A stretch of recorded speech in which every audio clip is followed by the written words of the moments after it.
She ran from her ex with nothing but bruises and a broken car. A mysterious bar owner found her in the rain and offered her sanctuary. No questions asked. What she didn't know, the man who saved her was the Vampire King, and he hadn't felt this human in 300 years. The windshield wipers couldn't keep up with the rain. Mara's hands were locked on the steering wheel, knuckles bone-white, as the old Honda shuddered through another pothole. Every jolt sent pain shooting through her ribs, the ones Ethan had cracked 3 days ago when she'd tried to leave the first time. This time, she hadn't tried. She'd just gone. The burner phone she bought at a gas station 2 states back sat dark in the cup holder. She'd memorized exactly one number, the domestic violence hotline. But she hadn't called. Calling meant talking, and talking meant remembering, and remembering made her hands shake so badly she couldn't drive. So she just drove. The highway had turned into a coastal road an hour ago, fog rolling in thick as wool. The ocean was out there somewhere. She could smell the salt, hear the distant crash of waves, but she couldn't see more than 10 feet ahead. When the engine coughed, her heart dropped. No, no, no, no. The car jerked, sputtered, and died. Mara coasted onto the shoulder, rain hammering the roof like fists on a door. She turned the key. Click, click. Nothing. She pressed her forehead against the wheel and tried not to scream. The bruises on her arms had faded from purple to yellow-green. In a week, they'd be gone entirely. That's what Ethan always said. See? You're fine. You're always fine. She wasn't fine. Mara grabbed the small backpack from the passenger seat. Everything she owned now fit in one bag, and stepped out into the storm. The town appeared through the fog like a ghost. Ravenshade, according to a weather-beaten sign half hidden in ivy. Population? The question marks weren't decorative. Someone had actually painted them there. Mara walked down the main street, soaked to the bone, past dark shop windows and empty sidewalks. It was barely 9 o'clock, but the town felt abandoned.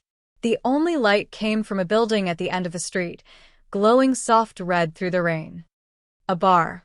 Old brick, black door. A sign hanging crooked. The Crimson Veil. Mara didn't think. She just pushed the door open and stumbled inside. The warmth hit her first. Then the silence. The bar was beautiful in a way that made no sense. Dark wood, velvet booths, bottles of wine that looked older than the building itself. Candles flickered on every table despite the electric chandelier overhead. And it was empty, completely, utterly empty. We're closed. Mara spoon. A man stood behind the bar, polishing a glass with slow, deliberate movements. She hadn't seen him when she walked in. Hadn't heard him move. He was just there. He looked about 30, maybe older, it was hard to tell. Dark hair, sharp jaw, eyes so pale they were almost gray. He wore a black shirt with the sleeves rolled up, revealing forearms corded with muscle. Everything about him was precise, controlled, like a blade fresh from the forge.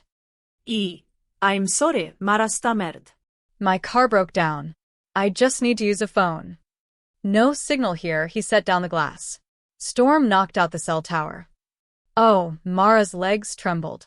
She realized she was dripping all over his floor. I'll go. You're hurt. It wasn't a question. His eyes had locked onto her wrist, where her sleeve had ridden up, revealing the edge of a bruise. Mara yanked her sleeve down. I've fine. No, he moved around the bar with fluid grace. You're not. He was taller up close. Taller and impossibly still, like a statue that had learned to breathe. When he looked at her, really looked, Mara felt something strange. Not fear, but recognition. Like he could see every broken piece of her and wasn't flinching away. What's your name? He asked softly. She almost said Mara, then stopped. Ethan knew that name. Emma, she lied. His mouth curved slightly. Emma. I've Adrian Vae. I own this bar. It's beautiful. It's a relic. He studied her for a long moment. When's the last time you ate? Mara tried to remember. Yesterday. Maybe. Adrian moved back behind the bar, and this time she watched. He moved like water, soundless and smooth. Within minutes, he'd set a plate in front of her, bread, cheese, fruit that looked too perfect to be real. I can't pay. I didn't ask you to, he leaned against the bar. You need a place to stay. Mara's throat tightened. I can't. There's an apartment upstairs. Small, but furnished. I need someone to work nights anyway. My last bartender quit 2 weeks ago. His eyes never left hers. You can start tomorrow. Room and board included. It was too easy. Too convenient. Every instinct screamed trap. But Mara looked at the rain battering the windows, thought about her dead car and empty wallet, and heard Ethan's voice in her memory. You'll never make it alone. You need me. Why? She whispered. You don't know me. Adrian's expression didn't change, but something flickered behind his eyes, something old and sad and hungry. Because, he said quietly, everyone deserves a sanctuary. He pushed a key across the bar. Brass, antique, surprisingly heavy when Mara picked it up. Upstairs. Second door on the left. Lock it behind you. Mara took the key. Her hand brushed his, just for a second, and she felt something strange, a coldness that went bone deep, and beneath it, a heat like fever. She pulled away.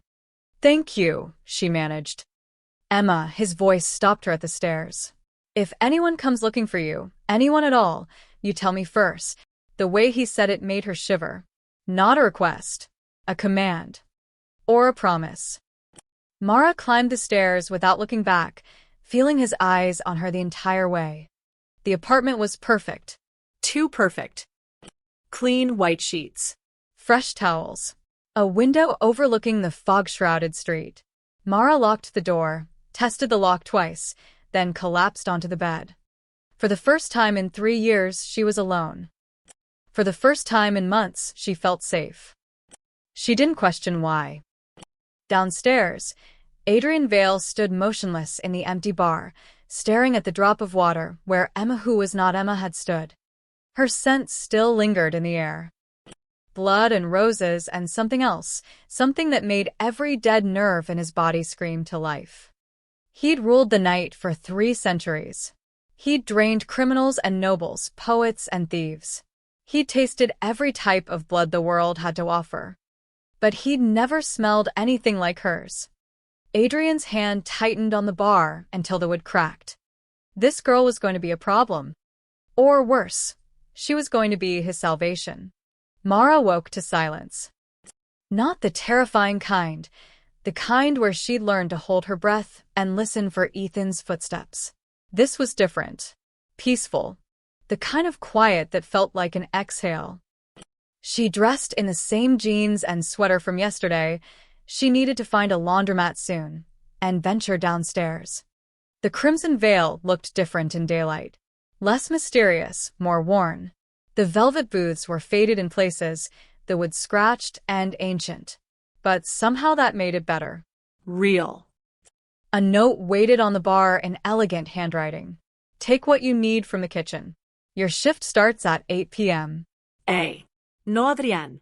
Mara felt relieved and disappointed in equal measure. The next 3 days fell into a rhythm that felt like breathing after drowning.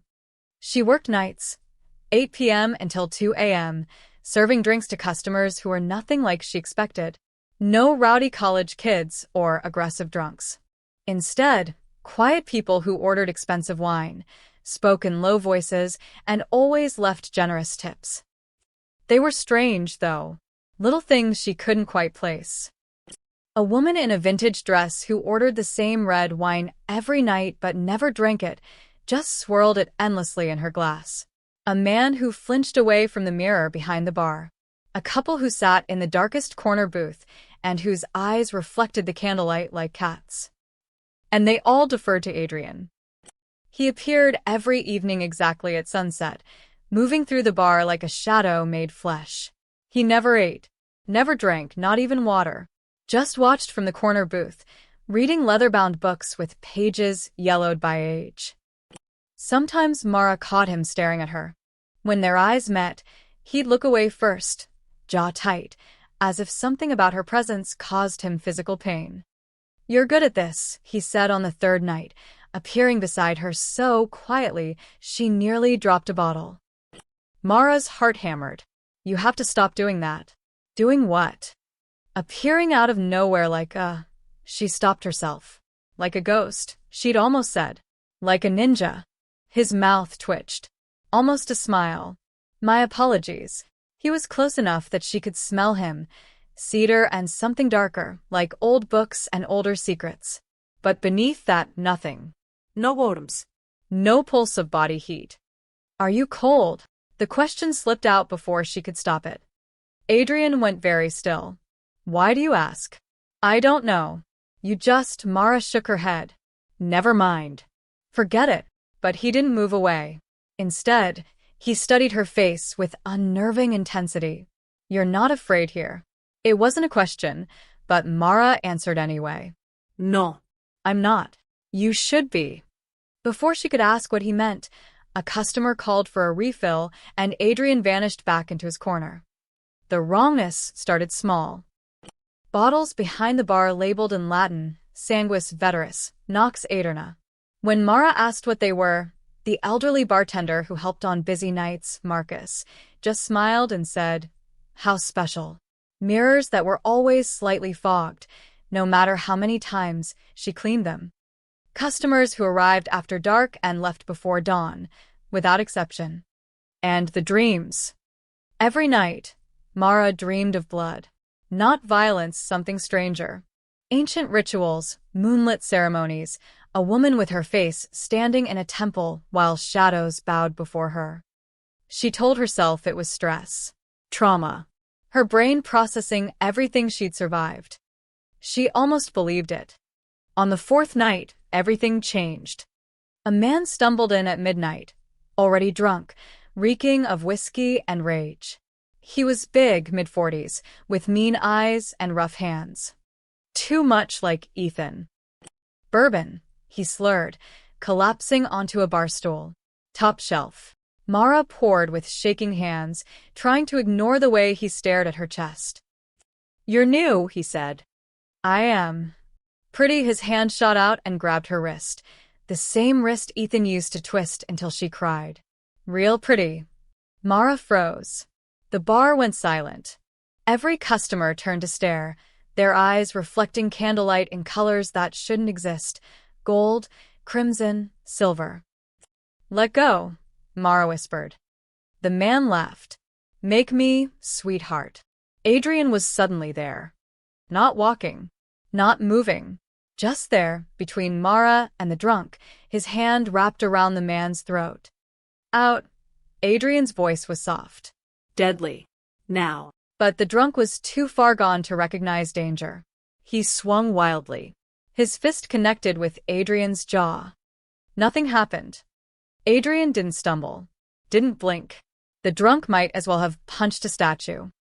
Then Adrian's eyes changed. The pale gray bled to crimson, bright, burning red, and his lips pulled back from his teeth. Fangs. Actual fangs. The drunk went white. So did Mara. Adrian lifted him one-handed and carried him to the door like he weighed nothing.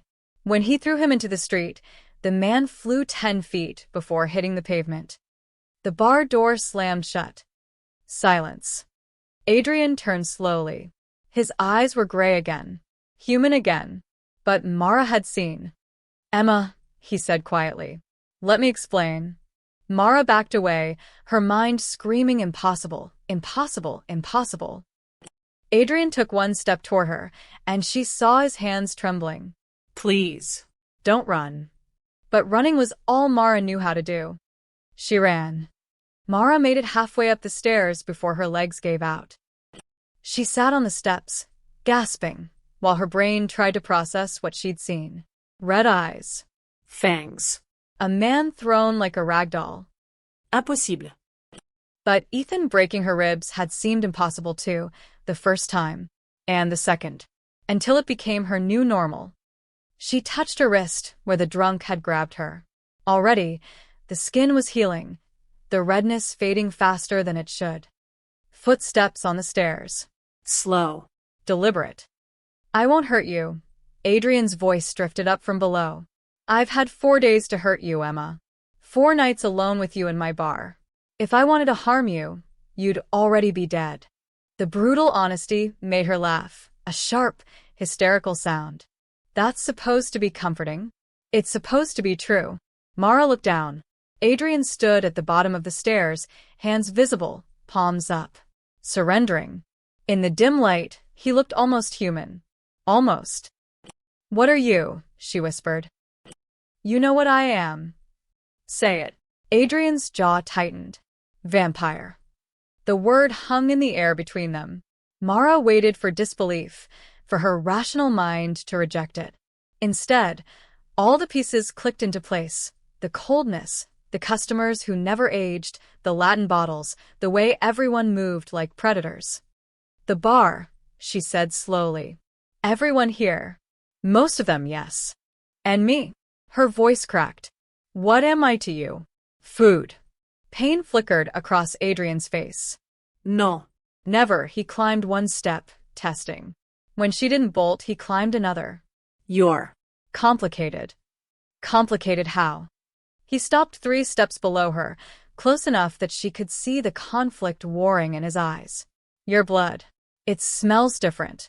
Tastes different. He caught himself. Not that I've tasted it.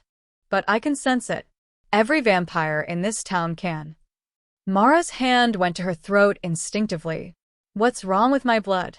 Nothing's wrong with it. It's... Adrian struggled for words. It's like hearing music after centuries of silence.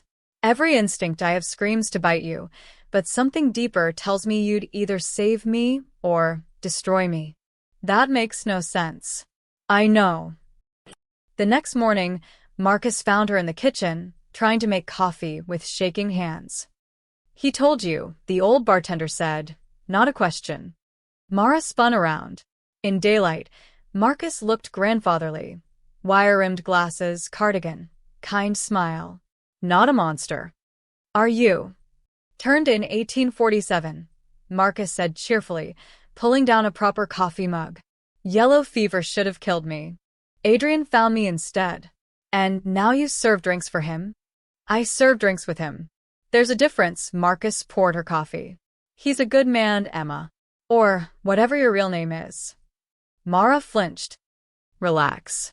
Half the people in this town are running from something. Marcus settled into a chair. But you? You're different. You're marked. What does that mean? Marcus studied her over his glasses. The old legends speak of a bloodline, the blood of Seraphine, descendants of an ancient healer who fell in love with the first vampire. Her blood could cure or kill our kind, strengthen us, or burn us to ash. Mara's coffee cup trembled. That's insane. So are vampires, sweetie.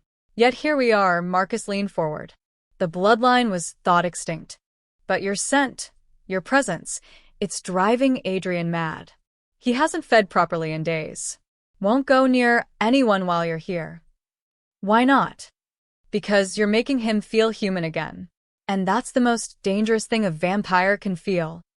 That night, Mara found Adrian in the bar's basement, a cavernous wine cellar lined with bottles that looked older than America.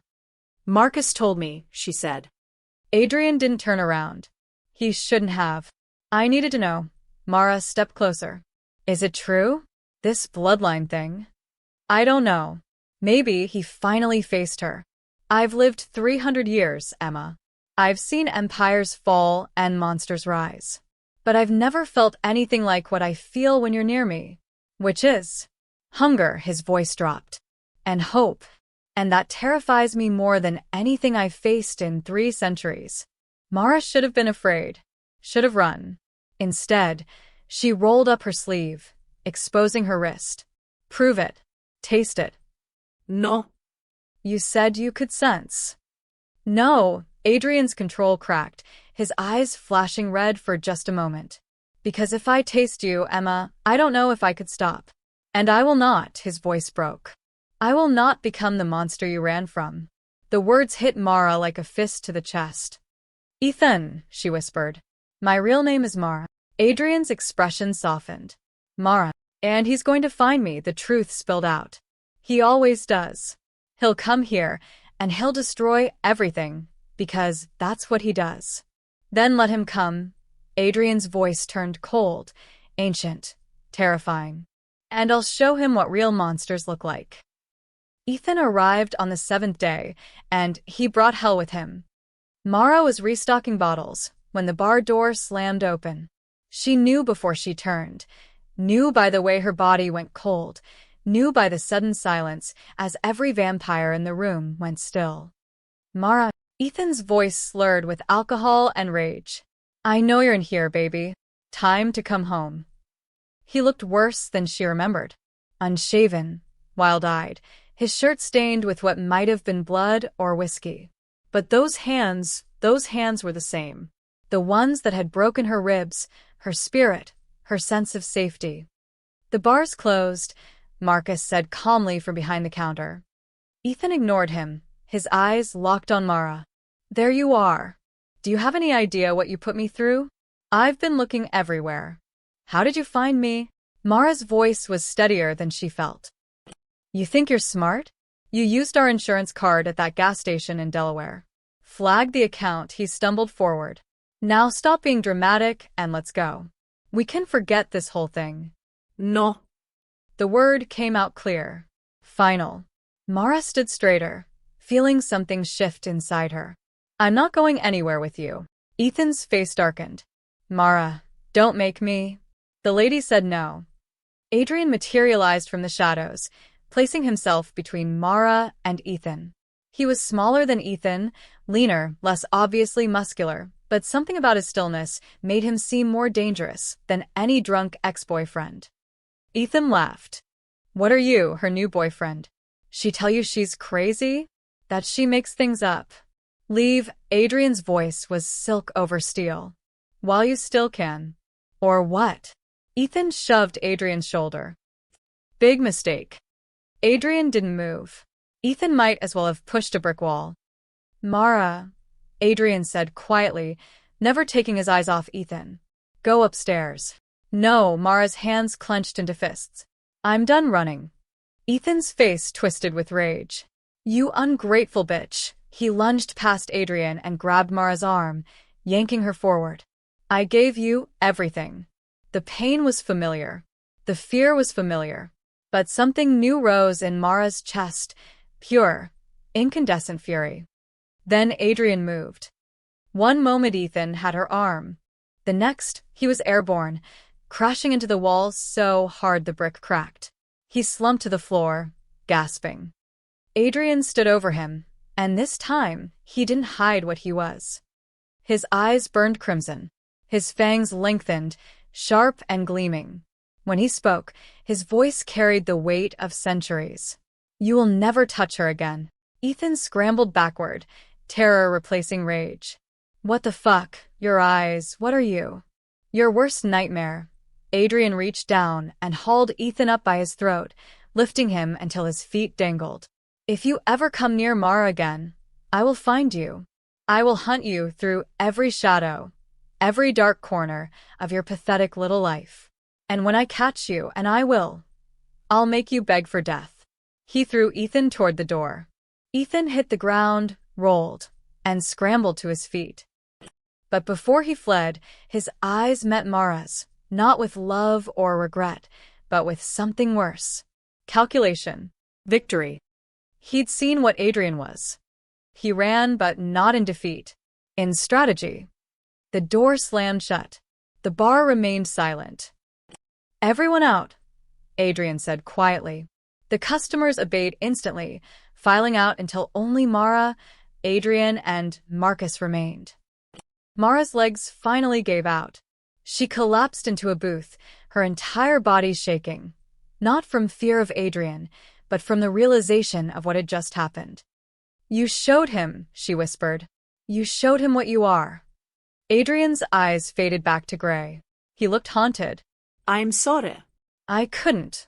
When he touched you, I'm not angry. Mara looked up at him. I wanted you to hurt him. How messed up is that? Human. Adrian sat across from her, careful to keep distance between them. It makes you human. Marcus cleared his throat. Hate to be practical, but we have a problem. That man saw everything. If he talks. He'll talk, Mara said bitterly. Ethan always talks. He'll tell everyone I'm insane, that I'm making things up. She stopped, realization dawning. Oh God. He won't tell people I'm crazy. He'll tell people what he saw. Adrian's expression went cold. Hunters. What? Vampire hunters. They're rare, but they exist. If your ex contacts the right people, Marcus trailed off grimly. He'll use me as bait, Mara finished. He knows I'm here. He knows you protected me. He'll tell them about my blood. He doesn't know about your blood, Adrian interrupted. But he knows you care about me. That's enough. The silence stretched between them, heavy with implications. Finally, Adrian spoke. You need to leave Ravenshade. Tonight. I have contacts who can hide you. No. Mara. I said no, she stood, surprising herself with her steadiness. I've been running my whole life. From my family, from Ethan, from myself. Every time I run, I lose pieces of who I am. She met Adrian's eyes. I won't run from this. Not anymore. Adrian stared at her like she'd just declared war on death itself. Then God help us both, he whispered. The bar felt like a tomb after everyone left. Mara helped Marcus lock up while Adrian disappeared into the basement. She could feel the tension radiating through the floorboards, could sense something breaking in the foundation of whatever fragile piece they'd built. You should rest, Marcus said gently. Tomorrow will be worse, Mara finished. I know. But she didn't go upstairs. Instead, she found herself descending into the wine cellar, drawn by instinct or stupidity. She wasn't sure which. Adrian stood among the bottles, one hand pressed against the stone wall, his shoulders rigid. He didn't turn when she entered. I can hear your heartbeat from here, he said quietly. It's louder when you're afraid. I'm not afraid of you. You should be. He finally turned, and Mara's breath caught. His eyes were still faintly crimson, like embers refusing to die. Do you know how long it's been since I lost control like that? 83 years. I've built everything. This bar, this sanctuary, this carefully managed existence, on control. And you shattered it in 7 days. Mara stepped closer. I didn't ask you to. I know, his voice cracked. That's what makes it worse. You didn't ask for any of this. You just existed and he turned away again. I need to tell you what I am. What I really am. You're a vampire. I know. I'm the vampire king. The words fell like stones into dark water. There are 6 vampire courts in North America, Adrian continued, his voice distant. I rule the eastern seaboard, Boston to Miami, inland to the Appalachians. 1,500 vampires answer to me. The Crimson Veil isn't just a bar, it's a neutral ground. A place where my court comes to settle disputes, make alliances, feed without drawing attention. Mara processed this slowly. You're royalty. I'm a warden. A necessary evil keeping worse evils in check. He poured wine into a glass with shaking hands, the first time she'd seen him drink anything. For 2 centuries I maintained perfect order. Then you walked through my door, bleeding and broken, and suddenly I couldn't think. Couldn't focus. Every time you're near, I'm 17 again. Human again. Feeling things I buried lifetimes ago. What things? Adrian took a long drink. Compassion. Protectiveness, his eyes met hers. Want. The word hung between them, heavy with implication. Your blood does something to me, Mara. It doesn't just smell like salvation. It makes me remember what having a soul felt like. And that's more dangerous than any hunter, any rival court, because it makes me weak. Weak how? Weak enough to care whether I survive the war that's coming. Weak enough to let you stay when I should force you to leave. He set down the glass. Weak enough to want. He stopped himself, jaw clenched. Mara closed the distance between them. Want what? Don't. Adrian backed away, but he'd run out of room. His back hit the wall. Mara, I haven't fed properly in a week. Your scent is everywhere, in the bar, in my clothes, in every breath I take. If you get any closer. She got closer. Tell me what you want, she whispered. Adrian's control finally shattered. You. I want you. I want to taste you, touch you, corrupt every good thing about you until you're as damned as I am. I want to bite you and hear you scream, and I want. His voice broke. I want to be the man who deserves you, and that's the cruelest joke of all, because that man died in 1724. Mara reached up slowly, telegraphing every movement. Her fingers touched his face, cold as marble, sharp as a knife's edge. I killed Ethan's dog, she said quietly. Adrian went still. Not literally, but I wanted to. He used it to control me, said if I left, he'd hurt it. So one night I took the dog to my sister's house and told Ethan it ran away. I looked him in the eyes and lied, and I didn't feel guilty. I felt free. Her thumb traced his cheekbone. You think you're the only monster here? That doesn't make you a monster? Maybe not. But it makes me someone who understands what it means to survive by being something you hate, she smiled sadly. You're not the only one trying to stop being a monster, Adrian. His hand came up, covering hers.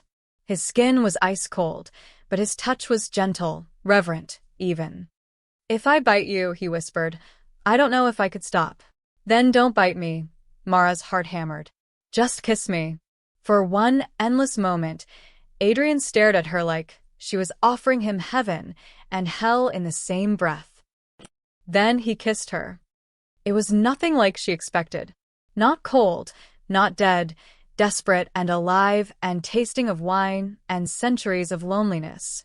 His hands cupped her face like she was made of glass, even as she pressed closer, fisting her hands in his shirt. When they finally broke apart, Adrian's fangs had descended, but his eyes were gray again. Human again. We're going to die, he said softly. The hunters will come. My court will revolt. And we'll die. Mara smiled. Then let's make it count. The first sign of trouble came 3 days later, wrapped in bureaucracy. A health inspector arrived at noon when Adrian was sleeping, when the bar was most vulnerable. Marcus handled him, but the man poked through everything, taking photos, making notes, his eyes lingering too long on the basement door. We'll be in touch, he said, smiling with too many teeth. He wasn't a health inspector. Marcus could smell the silver bullets in his jacket. The second sign came that night, when one of Adrian's lieutenants, a vampire named Victor who'd been turned during the Civil War, didn't show for the weekly court meeting. Victor's never missed a meeting, Marcus muttered, checking his phone for the third time. Not in 70 years. Adrian's expression remained neutral, but Mara saw the tension in his shoulders. She'd learned to read him over the past 3 days, learned the difference between his thinking silence and his worried silence. This was worried. Maybe he's stuck in traffic, Mara offered weakly. Victor can move faster than cars, Adrian stood, buttoning his jacket. Something's wrong. They found Victor's body, or what was left of it, in the alley behind the bar. Not drained, not dismembered, burned. Ash and bone, and the acrid smell of silver and holy water. Hunters, Marcus breathed. But Adrian was staring at something else. A message, spray-painted on the brick wall in silver paint. The king's weakness will be his crown. It's starting, Adrian said quietly. Mara's blood ran cold. What's starting? The fall. Over the next 2 days, the attacks escalated. A vampire was found staked in her apartment. Another vanished entirely. Graffiti appeared throughout Ravenshade, silver crosses, protective wards, messages promising cleansing and purification. The hunters weren't just coming. They were already here. But worse than the hunters was what happened inside Adrian's own court. He's weak. Mara heard Victor's second-in-command, a thin vampire named Celeste, hissing to a group in the corner booth. The king falls in love with a human, and suddenly we're being hunted like animals. Maybe she's the target, another vampire suggested. Remove her, remove the problem. Adrian appeared behind them, so quickly they all jumped. "Say that again," he said softly. No one did. But the damage was done. Seeds of rebellion, planted and growing. That night, Adrian called an emergency court meeting. Mara watched from the bar as 30 vampires filled the room, some in modern clothes, others in fashions from centuries past. All of them powerful, all of them dangerous, and all of them looking at her like she was a disease. "The hunters are using old tactics," Adrian addressed the room. "Drive a wedge between us, make us turn on each other. We hold together, we survive. We fracture, we fall." "We fracture." Because of her, Celeste pointed at Mara. "The human." Your pit. Adrian's eyes flashed red. "Careful." "It's true though, isn't it?" Celeste stood. "Since she arrived, you've been distracted. Weakened. You nearly exposed us all over one human's abusive ex-boyfriend. Now hunters are burning our kind in the streets, and you're what? Playing house with your blood bag." Several vampires murmured agreement. Mara felt sick. Not because they were wrong, but because they were right. She was the catalyst. The weakness. The crack in Adrian's armor. "I'll leave," she said suddenly. Every head turned toward her. "Mara," Adrian started. "No, they're right." Mara stepped forward, her heart hammering but her voice steady. "I'm putting everyone in danger. I'll leave tonight. The hunters can follow me and you can—" "The hunters don't want you," a new voice interrupted. Ethan stepped through the bar door, flanked by 3 people in tactical gear carrying weapons that gleamed with silver. Behind them, at least a dozen more spread out onto the street. But Ethan wasn't looking at Adrian. He was smiling at Mara, that same smile he used to give her before he hurt her. The smile that said, "I win."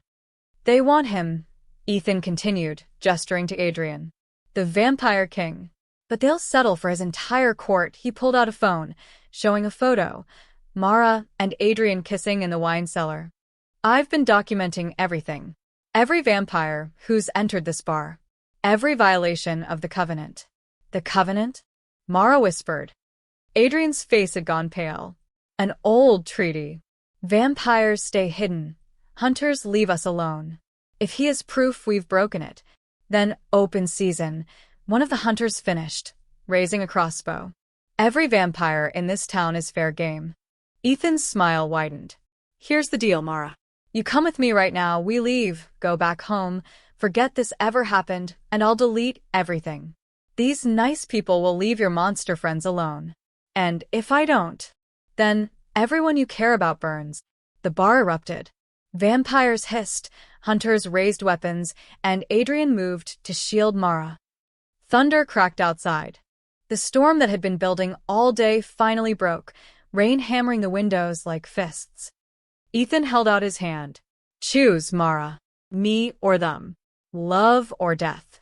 Mara looked at his hand, then at Adrian, then at the faces of the vampires who'd given her sanctuary, Marcus, who'd made her coffee, Celeste, who'd hated her but defended her kind, all the monsters who'd become more human than any human she'd known. "There's a third option," she said quietly. "What's that?" Mara grabbed a silver knife from the nearest hunter's belt and pressed it against her own wrist. "You want my blood? Come and take it." Every vampire in the room went dead still. "Mara, don't." Adrian's voice was strangled, his eyes locked on the blade. "She's bluffing," Ethan said, but his smile had faltered. Mara pressed harder. A thin line of red appeared on her wrist. The scent hit the room like a bomb. Every vampire's eyes flashed crimson. Even Adrian stumbled back, his control fracturing. The hunters raised their weapons, suddenly aware they were standing in a room full of starving predators. "My blood is the blood of Seraphine," Mara said, her voice carrying over the thunder. "It can heal vampires or destroy them. None of you know which." She looked at the hunters. "And if I spill it here, every vampire in this room will either ascend to gods or burn to ash. You want to take that gamble?" One of the hunters lowered his crossbow slightly. "Kid, put the knife down." "No," Mara's hand shook. but her voice didn't. Ethan, you wanted me powerless. You wanted me broken. But I'm done being either. She looked at him. Really looked, seeing him for what he was. Small. Pathetic. Human in the worst way. You have 3 seconds to delete those files and leave. Or I'll paint this floor with the one thing that might actually kill everyone here. You're insane, Ethan breathed. You made me this way. For one moment, everything hung in balance. Then, Ethan lunged for her. Adrian moved faster, intercepting him, but 2 hunters fired silver-tipped crossbow bolts. One missed. One didn't. The bolt punched through Adrian's shoulder. He went down hard, silver burning through his flesh like acid. The bar exploded into chaos. Vampires attacked hunters. Hunters fired wildly. Marcus threw himself in front of Mara as a bolt whistled past her head. Celeste ripped a hunter's crossbow away and used it as a club. Thunder crashed overhead. The lights flickered and died, plunging everything into darkness, lit only by lightning flashes and burning vampires, where holy water had found its mark. Ethan grabbed Mara in the confusion, dragging her toward the door. You think you're clever? You're coming home, and I'll make sure you never. Mara drove the silver knife into his thigh. Ethan screamed, releasing her. Mara fell, scrambling away, her wrists still bleeding, the scent of her blood driving every vampire in the room to the edge of frenzy. She found Adrian collapsed against the bar, the silver bolt still lodged in his shoulder, his skin burning around it. His eyes had gone full crimson, fangs extended, his humanity slipping away as the poison worked through his system. Adrian, she gasped. Stay with me? Run, he growled, his voice barely human. Mara, please, I can't. I'll hurt you. I'm not leaving you. A hunter appeared behind her, raising a stake. Mara didn't think, just moved. She yanked the bolt from Adrian's shoulder and drove it into the hunter's chest. He collapsed. She'd just killed a man. The thought should have horrified her. Instead, she felt nothing but cold determination. Adrian stared at her, his predator eyes meeting hers. For a moment, she saw the war inside him. The monster wanting to feed, the man wanting to protect her. Then Ethan was there, a gun in his hand, a real gun, loaded with wooden bullets. Enough. The fighting stopped. Everyone turned. Ethan aimed at Adrian's heart. You made me look like a fool. You took what's mine. His finger tightened on the trigger. Now you die and she watches. Ethan, please, Mara started. Shut up. He was crying now, rage and pain, and alcohol making him shake. I loved you. I gave you everything, and you chose this thing over me. You never loved me, Mara said quietly. You loved controlling me. There's a difference. I'll show you control. Lightning struck the building. The old structure shuddered. Somewhere above, wood cracked and flames began to spread. The bolt had hit the electrical system, and now the crimson veil, ancient wooden, soaked in alcohol, was burning. Ethan's gun wavered. Hunters started retreating toward the exits. Vampires hissed as smoke filled the room. Adrian tried to stand, but the silver had weakened him too much. He collapsed back down, ash beginning to form on his skin as the fire spread. Go, he told Mara, while you can. Instead, Mara grabbed Ethan's gun. They struggled. The weapon fired. Once, twice, bullets embedding in wood and stone. Then Mara twisted, using a move she'd learned from years of self-defense, and threw Ethan off balance. He stumbled backward into the flames. His screams were brief. Mara stood there, gun in hand, watching her tormentor burn. She should have felt something, horror, guilt, satisfaction. Instead, she just felt tired. The ceiling groaned. Burning beams began to fall. Adrian, Mara dropped the gun and grabbed him, dragging him toward the door. He was too heavy, too weak, his skin burning in patches. If you die, so does every good thing that found me here. So you don't get to die. Understand? They made it outside just as the roof collapsed. The crimson veil fell inward, flames reaching toward the storm-dark sky. In the rain, holding each other up, Mara and Adrian watched 2 centuries of sanctuary burn to nothing. I'm sorry, Adrian whispered. Mara pressed her bleeding wrist to his lips. Then live. Adrian's eyes went wide as her blood touched his tongue. Mara, no. But his body betrayed him, instinct overriding control. He drank. For a moment, nothing happened. Then he convulsed, his entire body seizing. Mara held him tighter, refusing to let go even as he shook, even as his fangs sank deeper into her wrist. The rain poured down. The crimson veil burned behind them, and something impossible began to happen. Color returned to Adrian's skin. The ashen patches healed. The silver burns faded. But it didn't stop there. His chest suddenly hitched once, twice, and then he gasped. A breath. Adrian released her wrist, staring at his hands in horror and wonder. I'm breathing, he whispered. I'm my heart. Mara pressed her hand to his chest. Beneath her palm, steady and strong, a heartbeat. What did you do? He breathed. I have no idea. Around them, the surviving vampires emerged from the shadows, staring.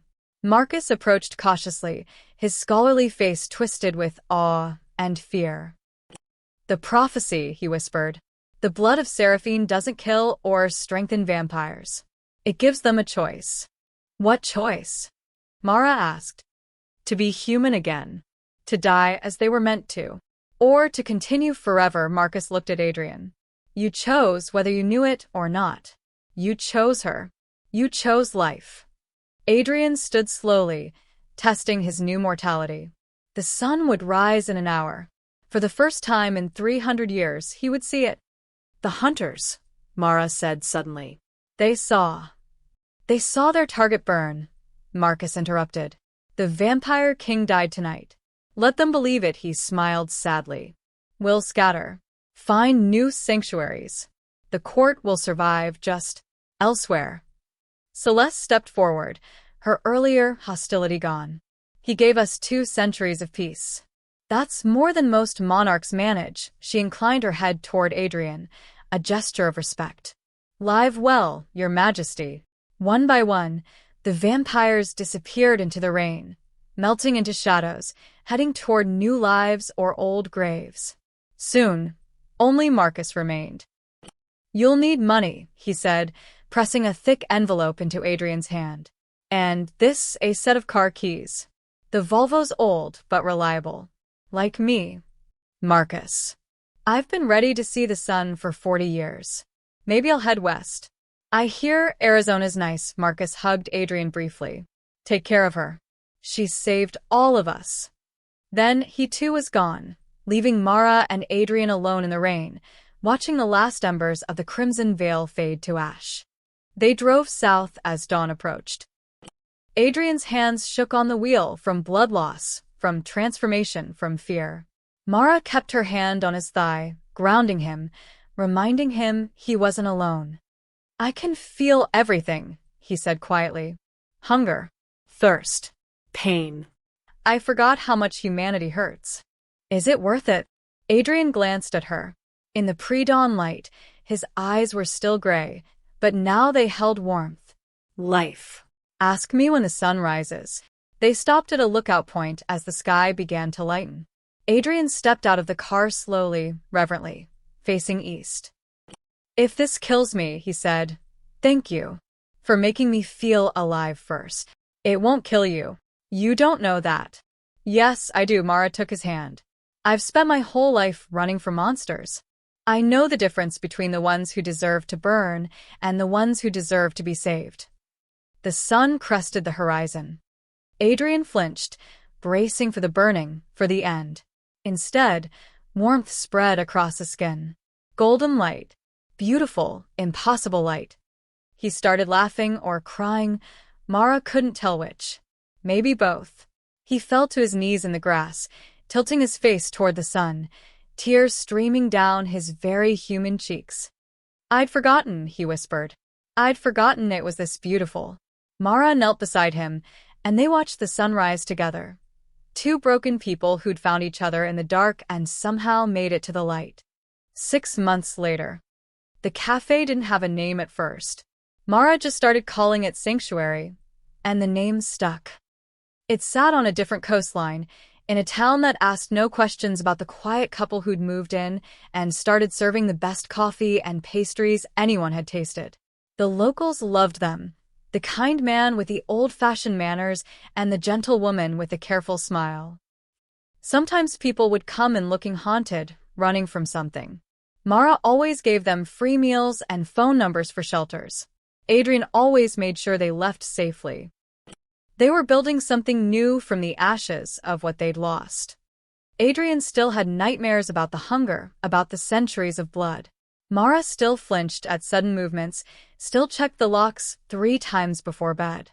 They were both scarred, both healing. But they were healing together. One morning, as Mara was opening the cafe, she noticed a raven perched on the windowsill. It watched her with intelligent eyes. Too intelligent. Then it cawed once and flew away, disappearing into the sunrise. A remnant of Adrian's old world. A reminder that some things never truly die. Adrian appeared beside her, slipping an arm around her waist. Old friend. Maybe. Mara leaned into him, feeling his heartbeat, steady, human, alive. Or just a bird. Just a bird, Adrian agreed. They watched it vanish into the light together, then turned back to their sanctuary, their cafe, their new life built on blood and choice and love that refused to die. The door chimed as their first customer entered. Mara smiled and poured the coffee. Adrian brought out fresh pastries.